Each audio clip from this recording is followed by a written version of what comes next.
오늘 코로나19 신규 환자가 6,000명대 후반을 기록한 가운데 다음 주 수요일쯤 7,000명을 넘길 것으로 전망됩니다. 정부는 26일 광주, 전남과 평택, 안성 등 오미크론 우세 지역에서부터 새로운 검사와 치료 체계를 적용한다고 밝혔습니다. 더불어민주당 이재명 후보는 차기 정부 재원으로 35조 원 규모의 추경을 편성하자며 여야 대선 후보들에게 긴급 회동을 제안했습니다. 이 후보는 서울을 글로벌 경제와 문화의 수도로 발전시키겠다며 부동산과 교통 등을 포함하는 서울 공약을 발표했습니다. 국민의힘 윤석열 후보는 충남과 대전 선대위 결의대회에 참석하는 등 오늘부터 1박 2일 일정으로 충청 표심 잡기에 나섭니다. 기대를 모았던 원팀 구상은 만찬 회동에서 나온 홍준표 의원의 전략 공천 제안과 이에 대한 당내 비판으로 사실상 무산됐습니다. 조계종이 종교 편향과 불교 왜곡을 규탄하며 오후 2시부터 3,000명 이상이 참석하는 전국 승려대회를 열고 있습니다. 민주당 정청래 의원과 지도부는 현장을 방문했고 잠시 뒤 기자회견을 열어 문화재 관람료 비하 발언 등에 대해 거듭 사과의 뜻을 밝힐 계획입니다. 법원이 잠시 뒤 종교가 아닌 개인적 신념에 의한 병역 거부가 정당한 것인지에 대한 판단을 내립니다. 1심과 2심은 정당한 사유가 될 수 없다며 징역형을 선고했지만 대법원이 파기환송한 사례인데 앞서 지난해 6월 대법원은 개인적 신념을 이유로 한 다른 병역 거부자에게는 무죄 판결을 내렸습니다. 네, 더불어민주당 이재명 대선 후보는 오늘 서울과 경기를 누비면서 수도권을 집중 공략하고 있습니다. 조금 전에는 서울 은평 한옥마을에서 서울을 글로벌 경제 문화 수도로 발전시키기 위한 7대 공약을 발표했는데요. 부동산과 교통 공약 등이 두루 포함이 됐습니다. 조금 전부터 취재진과 일문일답이 열렸는데 현장으로 잠시 다녀오시겠습니다. 일단 구체적 위치 문제는 아까 이제 우리 서영지 기자께 말씀드린 걸로 대체하고요. 부동산 시장이 앞으로 어떻게 될 것이냐라는 문제에 있어서 예측은 다를 수가 있는데 많은 부동산 전문가들 또 전 세계적인 추세로 볼 때도 제일 중요한 요소가 유동성인데 이제 유동성이 축소되는 즉 대출 금리가 인상되는 상황이고 또 충분히 많이 올랐다라고 판단되기 때문에 앞으로는 하향 안정화될 가능성이 많다는 게 대체적인 예측입니다. 실제 우리나라에도 수도권이 외곽 중심으로 지금 이제 호가들이 떨어지고 있다는 보도도 심심찮게 나고 있습니다. 그럼에도 불구하고 지금의 주택 가격이 저는 과도하게 좀 높다 이렇게 판단합니다. 그래서 저는 앞으로 우리가 주택 공급을 한다면 다시 말씀드리겠지만 대량으로 충분히 공급하되 공급 가격이 지금 현재 시세보다는 매우 낮게 실제로 조성 원가와 건축 원가를 계산하면 그렇게 높지가 않습니다. 그래서 그거를 우리 무주택 특히 청년 세대들이 충분한 대출에 좀 예외를 인정해 줘야 될 겁니다. 생애 첫 주택 취득에는 금융에 대한 제한도 좀 완화해서 원하면 언제든지 집을 살 수 있다. 내 집 마련의 꿈이 그야말로 꿈이 아니라 실현 가능한 목표가 될 수 있게 하겠다는 점을 분명히 말씀드립니다. 주택 가격이 하향 안정화 추세를 보인다고 해도 주택 공급 계획은 그대로 시행한다. 그리고 그 핵심적인 목표는 무주택자들의 낮은 가격에 내 집 마련의 목표를 실현하게 하기 위해서다. 그렇게 말씀드리겠습니다. 마지막으로 한 분만 더. 그리고 참 추가 하나만 더 할게요. 네. 저희가 이제 이번에 하게 될 내용에 들어갈지 안 들어갈지 모르겠습니다만 사실 이미 주택 가격의 폭락에 대비해야 된다라고 하는 우려들이 좀 나오고 있습니다. 그래서 이게 이제 다른 나라들이 겪었던 이 경착륙 상황이 오지 않도록 저희는 만약에 주택 가격에 급변이 온다면 그때 공공주택을 대량으로 확보하는 기회로 삼는다라는 구상을 가지고 있다는 말씀 정도 드리겠습니다. 이거는 이제 우리가 언제나 오를 때만 정하겠지만 사실 하락할 때, 그것도 급격히 하락할 때에 대한 대비를 이제는 좀 해야 될 때가 됐다. 그래서 이때 우리가 방치해서 부동산 시장이 정말 위기를 겪게 하지 말고 일정 기준 이하로 일정 선 이하로 떨어지면 어차피 우리가 장기적으로 공공주택을 확보해야 되기 때문에 공공주택 비율 확보의 기회로 만들면 좋겠다. 그게 이제 주택 가격 안정에도 도움이 되고 공공주택 확보 목표 충족에 도움이 될 것 같습니다. 마지막으로 한 분만 더 얻도록 하겠습니다. 여기에 손한번 주세요. 공약에 관한 이야기는 다 기회를 왜냐하면 이게 뭐 다 관심 있는 공약과 일들이니까요. 관련돼서는 질문 더 얻도록 하겠습니다. MBN의 손한빛 기자입니다. 후보님 지금 마지막에 말씀해주신 주택 가격이 폭락할 경우에는 공공주택을 매입을 하면서 가격 방어를 할 수 있는 방법도 고민 중이다라고 말씀을 주셨는데 예전에 한번 언급하셨던 주택 매입공사 신설 이 내용이 방금 말씀하신 부분의 핵심적인 공약에도 들어가는 건지 그 부분도 좀 설명 부탁드리겠습니다. 정치와 행정은 보수적이라야 합니다. 이거는 기업 경영이나 창업도 아니어서 결코 실패해서는 안 되는 거죠. 그래서 정책 결정에는 모든 가능한 가장 나쁜 경우까지 다 상정해서 대비해야 됩니다. 그런 측면에서 그러지 않기를 바라지만 실제로 주택 가격이 정말 일본처럼 사라진 수십 년 이런 표현이 혹시 나오면 안 되지 않습니까? 잃어버린 뭐 이렇게 표현되면 안 되기 때문에 어쨌든 그런 가능성은 적다 할지라도 있을 수 있는 급락에 대비한 정책도 필요하겠다는 생각이고 그럴 경우에 대비해서 저희는 이럴 때를 공공주택 매입의 기회로 삼으면 모두에게 도움이 되겠다는 생각이고 그러려면 당연히 공공주택 관리공사 같은 것이 꼭 필요합니다. 지금 있는 공공주택들도 각 기관별로 분산해서 관리하기 때문에 매우 효율이 떨어지고 있습니다. 그래서 그런 점에서 기존의 공공주택 관리를 효율적으로 하는 것, 그리고 앞으로 좀 늘어나게 될 공공주택을 관리하는 것, 그리고 또 더 크게는 너무 말이 길어집니다만 지금 LH나 이런 그 택지 공급 회사들이 임대주택 가지고 있으니까 부채 비율이 올라가가지고 필요한 사업을 못 하고 있어요. 그래서 그거를 좀 자산과 부채를 동시에 떼가지고 별도 공사에서 관리하면 LH 공사나 아니면 서울 그 SH 또 경기도의 GH 이런 데가 공공사업을 필요한 공익사업을 더 할 수 있는 여지가 생겨나죠. 그런 필요도 있고 세 번째는 이 주택 그 뭐 매입 관리공사 뭐 이런 정도 되지 않을까 싶습니다. 아직 명칭은 정하지 않았고 가칭이니까 좀 표현해 주시고요. 주택관리공사들이 지금에 있는 것도 통합관리하고 앞으로 추가로 지어질 또는 임대주택 매입할 임대주택 이런 것들을 또 매입하는 주체도 되고 또 신규로 공급하는 것도 관리해야 되고요. 그래서 요거 주택 관리하는 공공기관은 필요하다. 그리고 이게 혹시라도 더 전에 어떤 모 의원께서 이런 이상한 말씀을 해가지고 집값을 조절하기 위해서 공사를 만든다고 왜곡을 해가지고 공격을 하시던데 집값을 조절하기 위해서 공사를 만드는 게 아닙니다. 그러니까 집값이 내리면 사고 집값이 오르면 팔고 장사하겠다 그런 거 전혀 아니고요. 윤모 의원이 그런 이상한 소리를 하시더라고요. 우리 정치에서는 이런 거 안 했으면 좋겠습니다. 상대 정치인이 한 얘기를 왜곡을 해가지고 이런 걸 허수아비 전법이라고 하죠. 자기가 마음대로 남의 말을 바꿔가지고 목표를 만든다 거기다 막 총 쏘고 이런 거 안 했으면 좋겠고 하여튼 그때 그런 오해들을 하지 않게 분명히 말씀을 드리면 이거는 주택 가격을 조절하기 위해서가 아니고 주택 가격이 예상치 이하로 떨어질 때 그때를 공공주택 확보의 기회로 삼는다.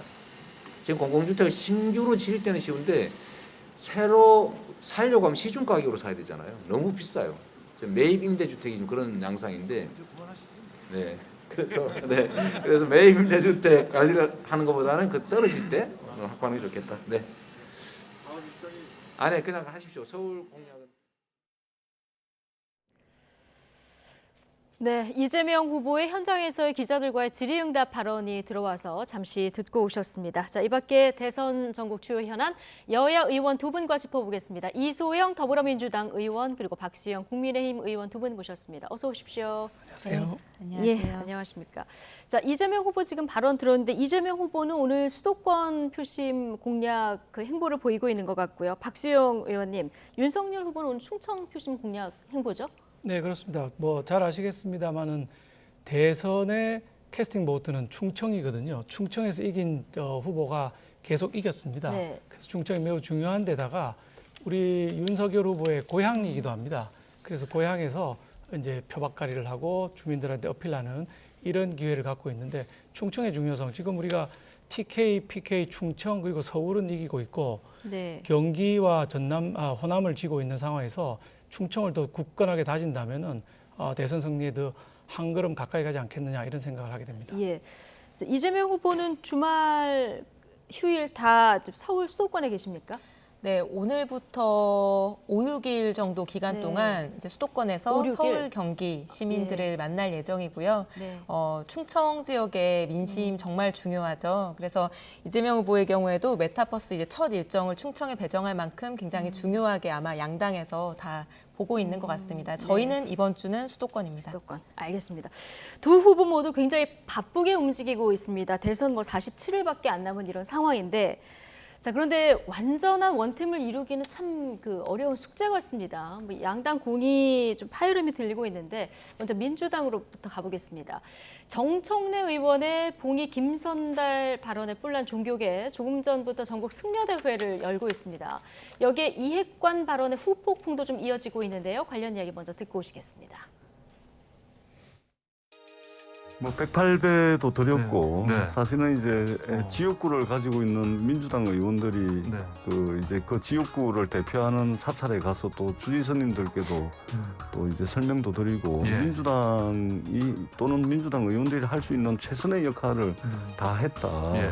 그리고 앞으로도 부족한 부분이 있다면 더 할 거다 이 말씀을 드리고 이핵관 이게 누굽니까? 이핵관이라는 것은 저 정청래 의원께서 이제 원래 장명의 달인입니다. 예. 예, 장명의 달인이죠. 그리고 또 좀 평상시 보면 좀 세게 말씀하시는 스타일이기 때문에 편하게. 예. 그래서 이제 그렇게 표현을 한 것이지 이재명 후보에게는 핵관이 없다 이 말씀을 분명하게 드리도록 하겠습니다.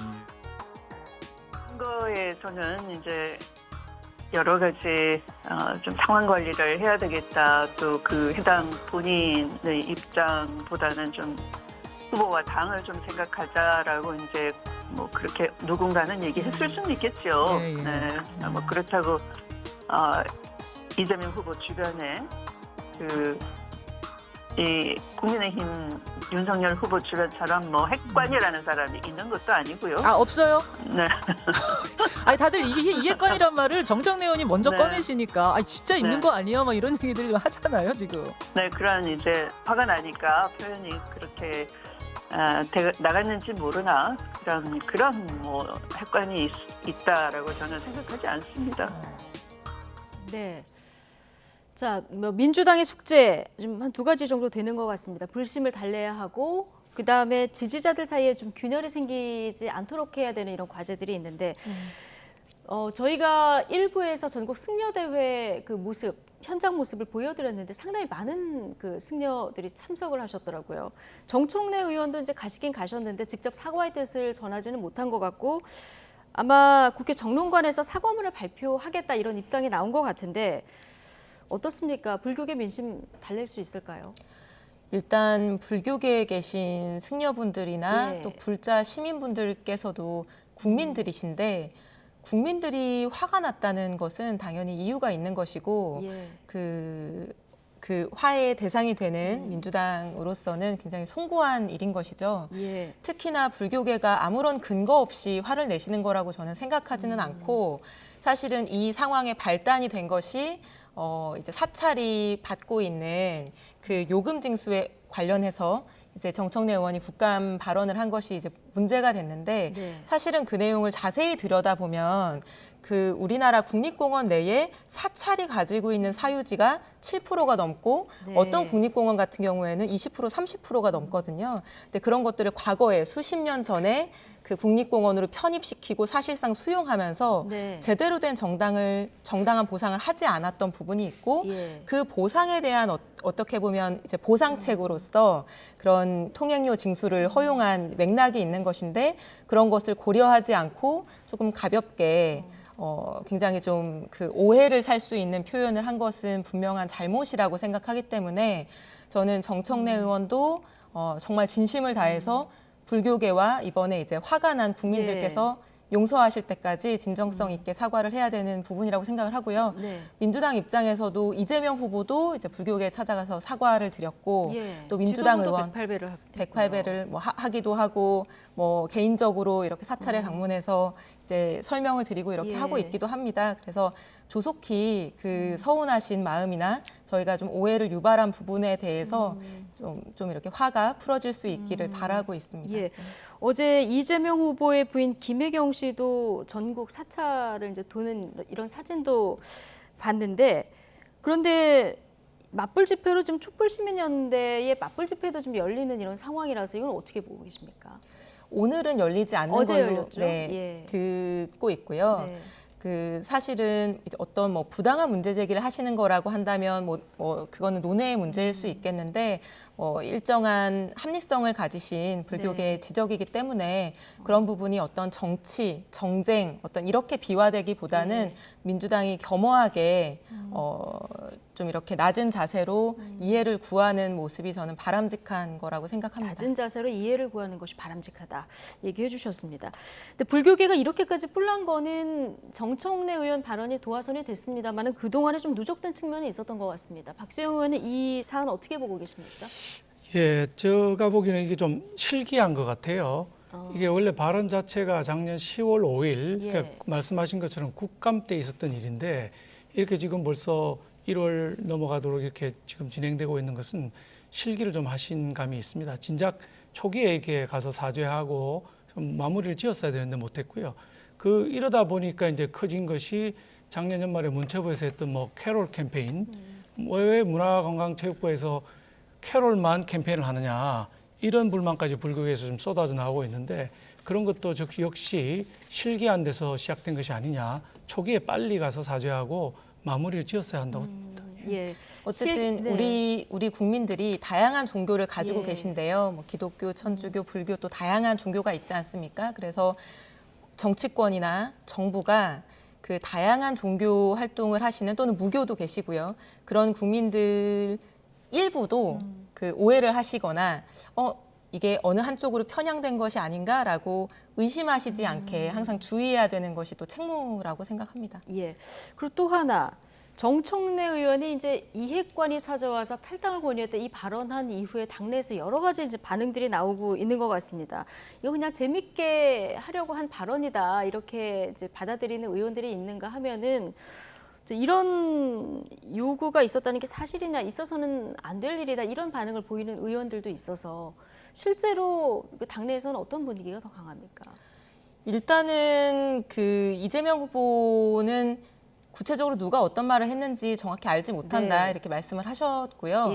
그 제가 추측하기로는 지금 너무 이제 불교계 민심이 안 좋아지고 있고 승려 대회까지 준비되고 있고 이런 어려운 상황이기 때문에 이 사태를 조속히 수습해야 되지 않나라는 생각을 많은 분들이 아마 하셨을 거고 그분들 중에서는 개인적으로 찾아가서 정청래 의원이 좀 결자 해지해야 되는 거 아니냐라는 말씀을 하셨을 수 있을 것 같아요. 이제 그런 그 과정에서 오해가 있었을 수도 있겠는데 사실은 공인이 국회의원이 정치인이 어떤 그 SNS에다가 이런 아무리 재미로라도 그런 표현을 쓰신 거는 저는 적절하지 않다고 생각하고요. 이핵관이라는 단어를 쓰셨는데 그 뭐 많은 국민들께서도 지금까지 보셔서 아시겠지만 이재명 후보는 참모들의 다양한 의견을 들어서 그거 중에 제일 괜찮은 의견을 선택하는 유형의 지도자입니다. 그래서 때로는 뭐 사무총장이나 당대표의 의견보다 뭐 초선 의원인 제 의견이 선택될 때도 있고요. 그래서 어떤 그런 개인적인 업무 스타일, 의사결정 스타일 이런 것들을 볼 때 예. 이재명은 이핵관이라는 게 존재하지 않는다라는 것이 정치권이나 언론계에서도 잘 알려져 있는 얘기이기 때문에 예. 그냥 어떤 표현상의 재미를 가지려고 하신 네. 그런 표현이라고 생각이 들고요. 그거 자체도 저는 정청래 의원의 표현이 부적절하고 오해를 적절하진 유발한다. 않았다. 예, 분위기가 이렇다 보니까 이재명 후보와 이낙연 전 대표 부산 가기로 했는데 뭐 이게 연기되거나 무산된 거 아니냐 이런 기사도 있던데요. 이건 어떻게 된 겁니까? 지금 요 승려대회나 요 문제와 예. 관련된 사안이라고 저는 알고 있지는 네. 않고요. 좀 다양한 일정상의 문제로 지금 가장 최적의 일정을 조율하고 있는 걸로 알고 있습니다. 최적의 일정 조율차 전략적인 어떤 행보라고 지금 판단을 하고 계시는 겁니까? 저는 그렇게 알고 있습니다. 예, 알겠습니다. 국민의힘으로 가보겠습니다. 윤석열 후보와 홍준표 의원의 원팀도 지금 사실상 좀 무산된 이런 분위기입니다.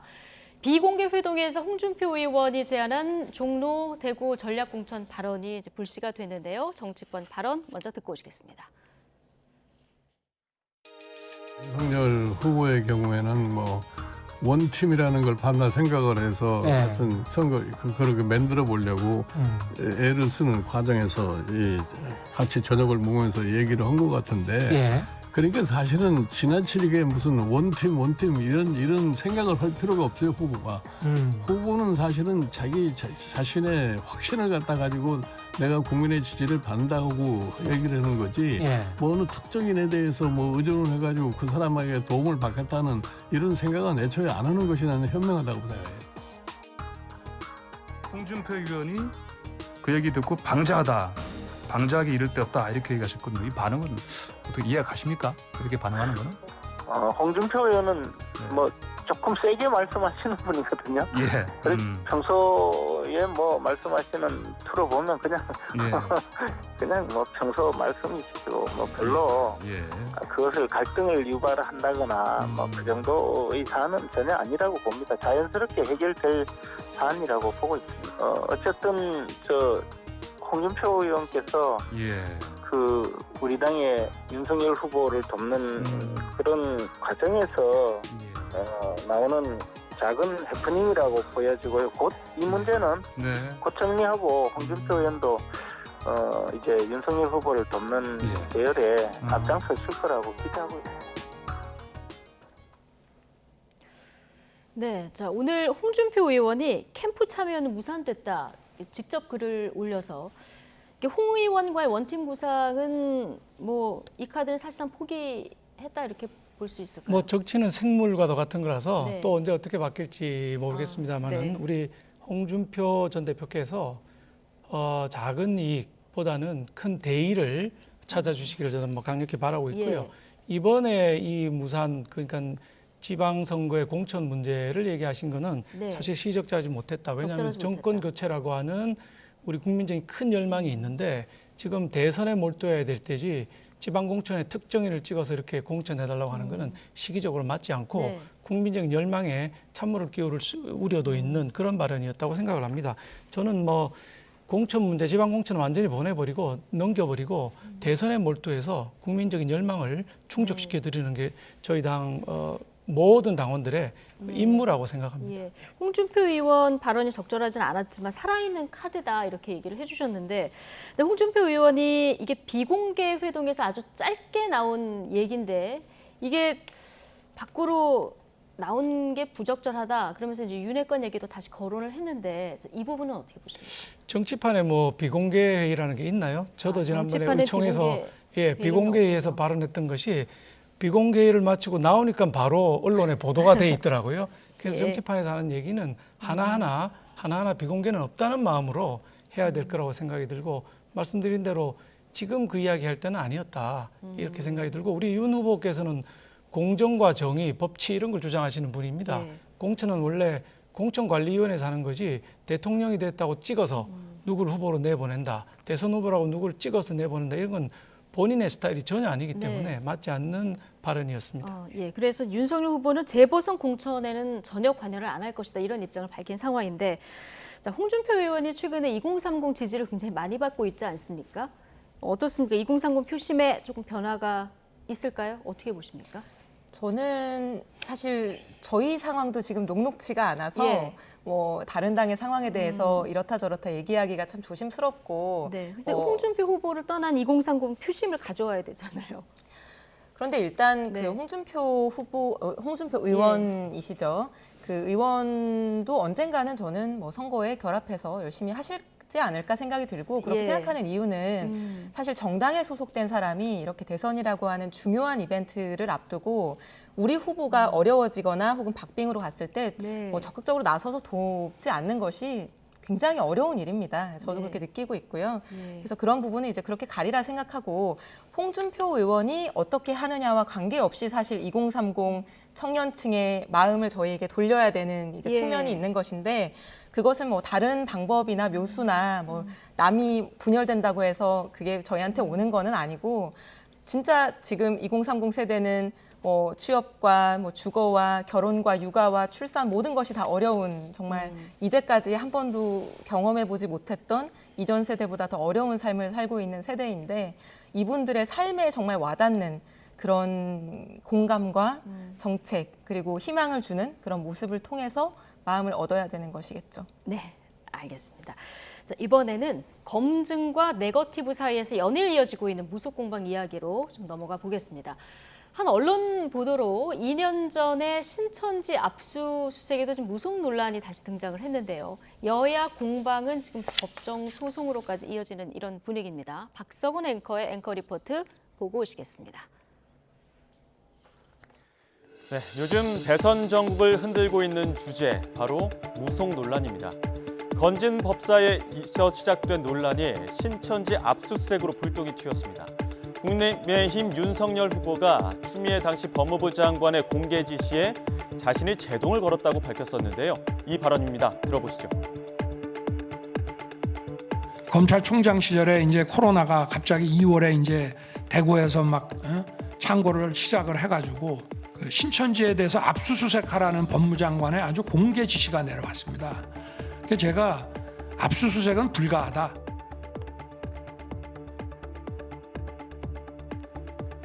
네, 그런데 한 언론사가 알고 보니 압수수색을 하지 않은 건 건진 법사의 조언 때문이었다고 보도했고 추 전 장관도 당시 상황이 이상했다며 여기에 힘을 실었습니다. 국민의힘 측은 강하게 반발했습니다. 들어보시죠.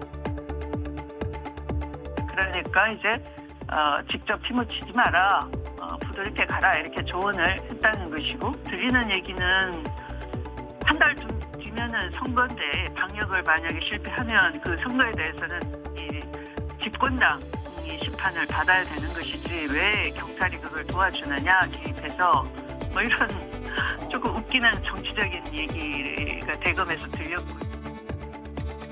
무속이 충분히 민주당 안에서 있음에도 불구하고 어떻게든 국민의힘과 무속을 엮고자 하는 그 초조함은 제가 알겠는데요. CCBB를 아마 곧 법정에서 가리게 될 수도 있으니 이 부분에 대해서는 저희가 단호하게 대처할 것임을 말씀드립니다. 네, 현재 논란은 일파만파하고 있습니다. 사실 여부를 넘어서 상대당이 얼마나 무속에 기대고 있는지를 밝히는 폭로전으로 치닫고 있는 겁니다. 민주당이 건진 법사를 무속 윤핵관이라고 공격하자 국민의힘도 이재명 후보가 경기도지사 시절 사주책 쓴 사람을 문화재단 이사로 앉혔다. 선대위 종교본부 발대식에서 역술인 협회장에게 임명장을 주었다고 하며 맞받아치고 있습니다. 급기야 이런 발언까지 나왔습니다. 최강욱 열린민주당 의원이 SNS에 올린 글인데 김건희 씨가 서울의 소리 기자에게 강연료로 105만 원을 준 건 오방의 문을 열고 애군을 막기 위해 끝자리를 모두 5로 맞춘 거라며 철두철미하게 영적인 삶이라고 비판했습니다. 대선이 이제 불과 47일밖에 남지 않은 상황에서 정책보다는 각종 논란이 선거판을 흔들고 있습니다. 어디까지가 검증이고 어디부터가 네거티브인 건지 무속 논란을 두고 대선 전국이 한층 더 혼탁해지고 있는 것 아니냐는 비판이 나오고 있는 이유입니다. 네, 참 대통령 선거의 무속 이슈 좀 유권자들 입장에서는 당황스러운 주제인 것 같기도 한데 자, 먼저 이 건진법사 캠프 관여했다 논란 좀 수그러드나 했는데 신천지 압수수색에 건진법사가 관여했다. 이 지인발 발언을 한 언론이 보도를 했고요. 이걸 근거로 민주당이 윤 전 총장 이제 고발 주재하셨습니까? 들어갔습니까? 뭐 한 걸로 알고 있는데요. 네. 정확히 고발장을 냈는지는 저도 확인을 좀 해봐야 될 것 같습니다. 예. 근데 여기에 더해서 오늘 추미애 전 장관이 조금 전 들어보셨습니다마는 이런 이야기를 합니다. 선거 앞두고 방역에 실패를 하면 이게 정부 책임으로 들어갈 텐데 왜 경찰이 도와주냐. 대검에서 이런 얘기를 하더라는 거를 보고받았다. 이런 얘기를 했는데 자, 이 신빙성을 좀 따져봐야 될 텐데 먼저 어떻게 보십니까? 이소영 의원께서는. 일단 언론사의 보도에 따르면 그 네. 보도가 사실인지는 조금 더 검증이 필요하겠습니다만 이런 제보가 있었다는 거 아니겠습니까? 이 건진법사라는 사람의 조언을 받아서 신천지 압수수색 영장을 기각했다. 그리고 추미애 전 법무부 장관이 내부적으로 보고받은 내용도 이것과 사실 일맥상통하는 거죠. 그런데 사실 그 당시를 되돌이켜보면요. 네. 저도 이제 지역구에 신천지 본부가 있는 과천이 제 지역구라서 그 상황들을 이제 생생하게 기억하는데 그 신천지 집회에서 코로나19가 이제 발단이 돼서 이제 확산되는 모양으로 이제 진행이 되면서 국민들이 그때 굉장히 불안해하셨습니다.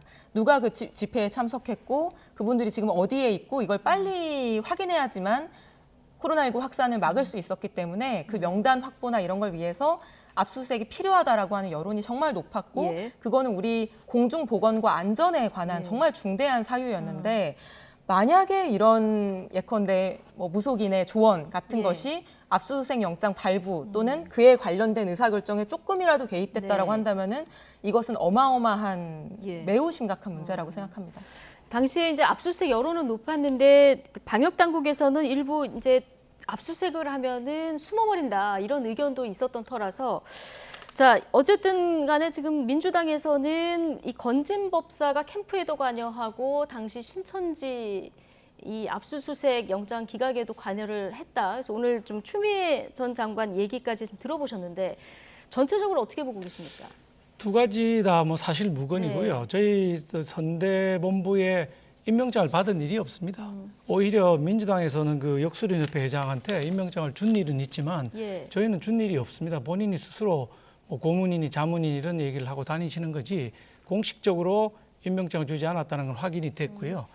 저는 뭐 그것보다도 본질적으로 참 안타깝습니다. 그냥 선거가 이제 좀 그 정책 공약 위주로 정상적으로 돌아가려고 하는 시점에서 지지율이 반전돼서 우리가 이제 올라가고 있으니까 그걸 뒤집기 위해서 좀 프레임을 무속 프레임을 씌우고 있는데 선거 전체적으로 볼 때 굉장히 안타깝죠. 국민들은 희망의 불씨를 선거에서 대선에서 발견하고 싶어 하시는데 이런 뭐 아주 지엽적인 프레임으로 선거를 끌어가는 데 대해서는 매우 안타깝게 생각하고 아까 뭐 그 법률적인 조치 이런 얘기도 나왔는데 이것도 참 우습다고 생각합니다. 정치가 해결을 못하고 이거 판사한테 가서 결정 내려달라고 하는 이런 시스템을 우리 여든 야든 정치가 언제까지 이런 시스템을 갖고 갈 것인가 반성할 필요가 있다고 생각합니다. 자, 오늘 근데 김은혜 의원도 이게 명예를 훼손한 측면이 있다. 그래서 단호하게 대응하겠다 얘기했는데 국민의힘에서는 법적 검토 그럼 안 하고 계십니까? 법적 검토를 하고 있다는 건 들었는데 그 나중에 뭐 법적으로 조치를 고발을 할지도 모르겠습니다만은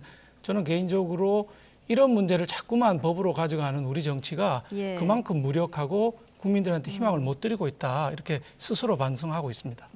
이 무속 공방은요. 누가 만들어낸 공방이 아닙니다. 저는 국민의힘에서 계속 뭐 이게 무속 프레임이다. 뭐 괜히 네거티브로 가는 거 아니냐.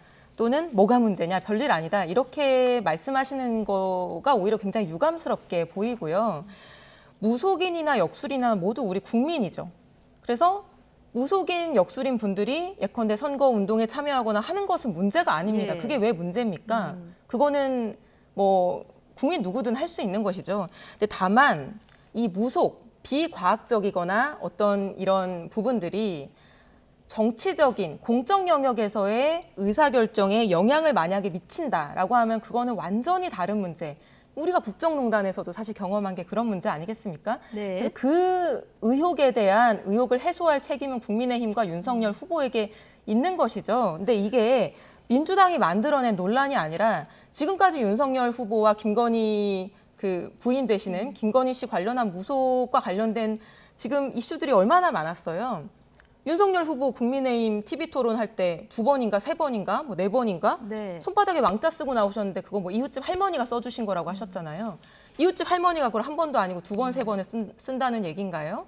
그분이 뭐 무속인이신지는 모르겠는데 이걸 왕자를 쓰고 나와서 TV 토론을 하면은 대통령이 될 수 있다. 이런 발상이나 이런 시도 자체가 국민에 대한 기만인 것이고 뭐 학문침 전문가 뭐 이병환 씨라는 분이 윤 후보를 밀착 수행했다는 논란이 제기된 게 벌써 얼마 전이고요. 천공 스승이라고 하는 뭐 정법 선생인가요? 그분 같은 경우에도 본인이 윤석열 후보 스승이다 이러고 윤석열 후보도 유승민 후보한테 TV 토론 끝나고 그분 그런 사람 아니다. 뭐 강의를 들어봐라 이랬다는 거 아니겠어요? 그것뿐만 아니라 지금 이번에 건진법사라고 하는 분이 말씀 맞다나 임명장도 받지 않고 네. 캠프에 와서 굉장히 중요한 뭐 보직 같은 행세를 하시면서 그렇게 뭐 지도를 하셨다는 예. 얘기가 지금 있는 것이고 김건희 씨 이번에 서울의 소리가 녹음한 그 녹취 파일에 따르더라도 나는 도사님들하고 얘기하는 걸 좋아하고 내가 웬만한 무속인보다 낫다. 이 모든 것들이 예. 국민들 입장에서는 의구심이 드는 거예요.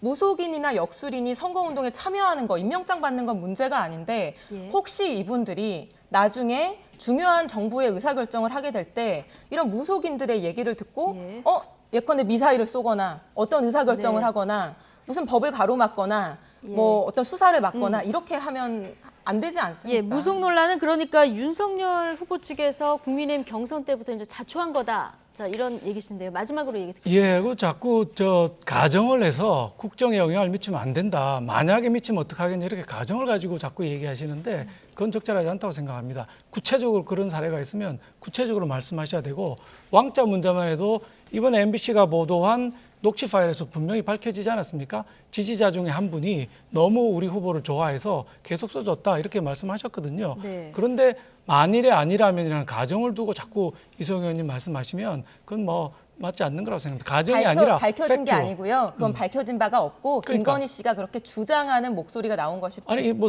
무속인이 써줬다는 것도 밝혀진 바가 없는 건 마찬가지죠. 그러니까 아니, 국민들이 다 팩트로 보는 TV 토론에 말씀하셔야지. 왕자를 몇 번이나 쓰고 나와서 그거에 대한 제대로 된 해명도 내놓지 가- 않고 뭐- 이웃 할머니가 계속 써줬다라고 얘기하면 해명을 국민들이 내놨지 믿습니까? 않습니까? 이웃 할머니가 써줬다고. 근데 그걸 자꾸 아니라고 주장하시려면 반증을 내셔야죠. 예. 반증이 없는 상태에서 가정으로 자꾸 얘기하시면 뭐 논란이 계속 될 수밖에 없는데 그걸 노리시는 네, 거 아니겠습니까? 알겠습니다. 의혹을 계속 좀 해소해 주셨으면 좋겠어요. 알겠습니다. 뭐 검증도 있고 네거티브도 일부 있고 자, 이 사이에서 유권자들이 보시면서 다 판단하시지 않을까 싶습니다. 이소영 더불어민주당 의원, 박수영 국민의힘 의원 오늘 두 분과 함께했습니다. 고맙습니다.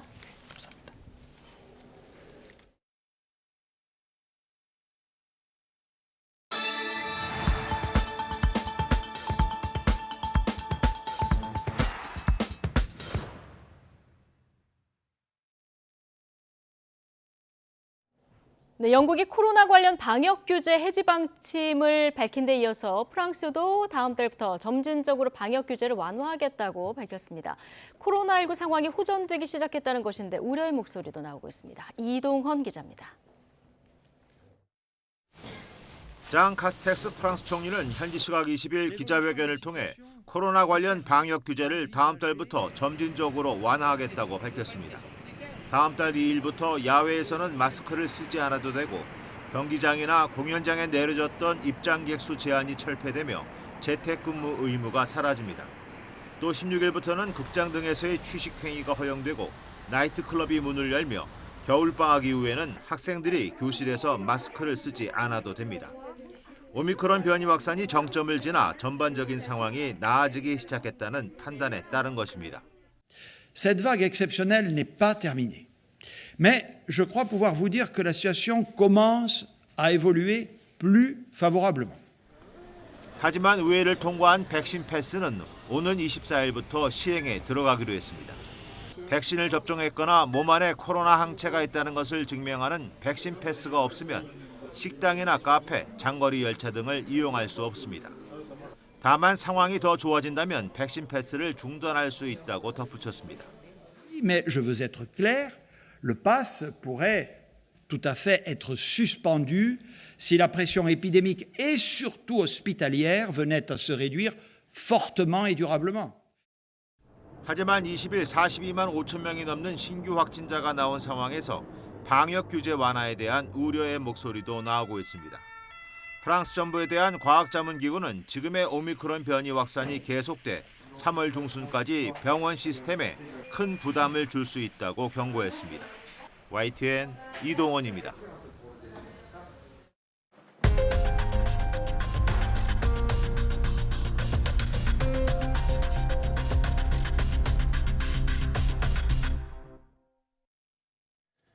개인적 신념을 이유로 병역을 거부한 혐의로 1, 2심에서 실형을 선고받았던 20대 남성이 파기환송심에서도 실형을 선고받았습니다.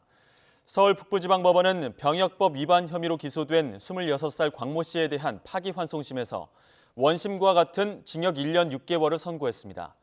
재판부는 곽 씨가 병역을 거부하는 양심적 이유를 제대로 소명하지 못했다고 질타했습니다. 충북 청주에서 자신이 낳은 아기를 음식물 쓰레기통에 버려 살해하려 한 20대 친모에게 중형이 선고됐습니다. 유기된 뒤 60시간을 넘게 버티며 극적으로 구조된 아기는 현재 아동보호시설에서 보호를 받으며 건강을 되찾은 것으로 알려졌습니다. 이성우 기자의 보도입니다. 지난해 8월 자신이 낳은 아기를 식당 앞 음식물 쓰레기통에 유기한 친모 26살 A씨. 살인 미수 혐의로 기소된 A씨에게 법원이 징역 12년을 선고했습니다. 재판부는 범행의 죄질이 매우 나쁘고 피해자가 범행에 따른 장애와 후유증을 앓을 가능성도 있다며 양형 이유를 설명했습니다. 하지만 범행을 모두 인정하고 반성하는 점, 그리고 범행 당시 피고인의 지적 수준 등을 고려했다고 덧붙였습니다. 이와 함께 검찰이 청구한 보호관찰 명령은 재범 위험성이 중간 수준으로 판단되고 오랜 기간 실형 선고만으로도 재범을 방지할 수 있다며 기각했습니다. A씨는 지난해 8월 충북 청주시 자택에서 낳은 아기를 인근 식당 앞 음식물 쓰레기통에 버려 살해하려 한 혐의로 재판에 넘겨졌습니다. 경찰은 당초 A씨에게 영아 살해 미수 혐의를 적용했지만 검찰은 이보다 처벌 수위가 높은 살인 미수로 혐의를 변경했습니다.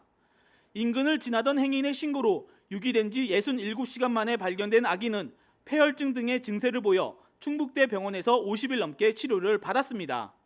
다행히 상태가 호전된 아기는 지난해 10월 충북의 한 아동보호시설에 입소했고 A씨의 가족은 양육권을 포기한 것으로 알려졌습니다. A씨에 대해 검찰이 청구한 친권상실 선고 소송은 다음 달 17일에 열립니다. YTN 이성호입니다.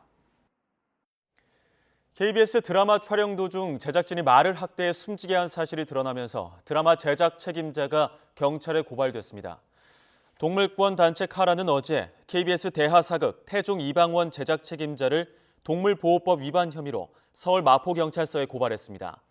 단체는 이번 사고가 우연이 아니라 세밀하게 계획된 연출인 만큼 명백한 동물 학대에 해당한다고 밝혔습니다. 앞서 KBS 드라마 제작진은 이방원이 말에서 떨어지는 장면을 연출하기 위해 말의 다리에 줄을 묶어 강제로 넘어뜨린 것으로 드러났습니다. 추위가 누그러지고 공기가 한결 부드러워졌습니다. 오늘 서울 낮 기온 4.3도까지 오르면서 어제보다 3도가량 높았는데요. 주말 동안 기온은 더 올라서 예년보다 온화한 날씨를 보이겠습니다. 추위 걱정은 덜었지만 또다시 미세먼지가 말썽입니다. 오늘 서쪽 지역 곳곳으로 대기질이 탁한 곳이 있었는데 내일도 서울 등 서쪽 지역과 또 대구에 초미세먼지 농도가 짙게 나타나겠습니다. 내일 하늘에는 구름이 다소 지나다가 오후부터 하늘빛이 흐려지겠고요. 밤사이 충남과 호남, 제주도에는 빗방울이 떨어지거나 눈이 날리는 곳이 있겠습니다. 내일 아침 큰 추위는 없겠습니다. 서울은 영하 5도, 대전 영하 4도, 광주는 0도로 출발하겠습니다. 낮 동안에는 기온이 10도 이상 크게 오르겠는데요. 서울 5도, 대구와 광주는 10도로 오늘보다 1에서 3도 높겠습니다. 휴일에도 공기가 답답한 곳이 많겠고요. 제주도와 남해안, 동해안에는 비나 눈이 내릴 전망입니다. 날씨였습니다. 네, 금요일 더 뉴스 마치겠습니다. 잠시 후 뉴스큐가 이어집니다. 시청해주신 여러분 고맙습니다.